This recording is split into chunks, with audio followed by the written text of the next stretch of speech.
ესეთი გაშლა უნდა შემოგთავაზოთ ახლა. საერთო და საერთო ყოველთვის ყველას არ რეზონირებს, უნდა ვიცოდეთ. გაშლა იქნება რას ფიქრობს თქვენი პარტნიორი, მისი ბოლო ფიქრები თქვენს ემოდი, ესე ვთქვათ. რა ენერგიებშია, რას ფიქრობს, რას გიგმავს, თუ გეგმავს რამეს. რასაც მოვასწრებ მაქსიმალურად გეტყვით, რასაც ვერა და თუ შეატყობთ იდენტიფიკაციას, რომ თქვენზე არ არის, გადმოდით ჩემ გვერდზე და სასურველი თემატიკა არჩიეთ და ლაიკები არ დაგეზაროთ, ენერგოცვლისთვის აუცილებელია პირადი გაშლებისთვის, მომწერეთ პირადში. ვინ არის თქვენი პარტნიორი, რომ მიხდოთ რამდენად თქვენზეა ეს გაშლა. ვინ არის? ხმლის დედოფალი ამოდის. შეიძლება ჰაერისტიქიას წარმოადგენდეს გაშლა არის ორივე სქესისთვის და თქვენ თავზე მოირგეთ ენერგეტიკულად, როცა ვისაუბრებ. შეიძლება ჰაერისტიქიას წარმოადგენდეს, ეს არის ტყუპების, სასწორი და მერწყულის ნიშანი, მაგრამ აუცილებელი ყოველთვის არ არის. ასევე შეიძლება წარმოადგენდეს სამართალდამცავი ორგანოების, კანონიერების რაღაც სამართლებრივ მხარეს ერთგვარ ორგანოების თანამშრომელი, მოდი ესე ვთქვათ.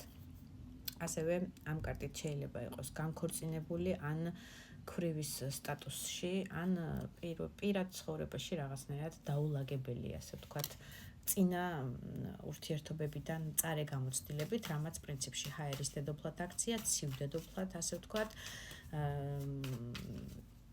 თუ მამაკაცები უყურებთ, თუ ქალბატონები უყურებთ, ძალიან ისეთ ჰაერის დედოფლის ენერგიებში ახლა თქვენი პარტნიორი მამაკაცი მაშინ ეს არის ქალის ენერგეტიკა, ეს არის თავის დაცვის რაღაცნაირი მექანიზმი აქ, ესე გვერდზე იყურება რაღაცნაირად უფრო მანდილოსნის და ცივი დედოფლის ენერგიებში, მოდი ესე გეტყვით.